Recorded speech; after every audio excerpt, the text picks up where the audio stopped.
Il n'avait que 15 ans quand il a commis son premier meurtre. Pourtant, il a fallu 22 ans pour que la justice rattrape cet homme, le dénommé Georges Pouille. Dans le sillage de ce meurtre silencieux, on retrouvera le corps de deux petites filles, Sarah 6 ans, puis Saïda 10 ans.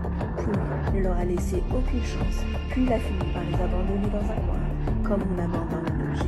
La famille de Saïda Berche et Sarah Siad ne pensait pas que l'enquête rebondirait un jour. Après des années de doutes et de questions non résolues, elles peuvent enfin respirer. En 2008, la procureure de Grenoble a décidé de regrouper 9 affaires concernant ces disparus et des meurtres d'enfants non résolus et commis dans la région entre 83 et 96. Les disparus de l'Isère. Une vidéo détaillée est d'ailleurs publiée sur YouTube. Revenir aux faits, le 16 avril 91, Rassiad, âgé de 6 ans, disparaît de l'aire de jeu situé en bas de Gisèle, dans le quartier de Bourgvieux à Vorep. Son corps est retrouvé le lendemain dans un bois, à 300 mètres de là.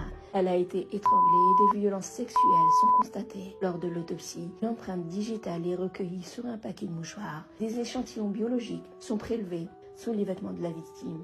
Le 24 novembre 1996, à Vorep, Saïda Berche quitte son domicile pour se rendre au gymnase. La petite fille âgée de 10 ans disparaît après avoir été aperçue en compagnie d'un jeune homme à vélo. Son corps est retrouvé 2 jours plus tard, le 26 novembre 1996, au bord d'un canal d'irrigation.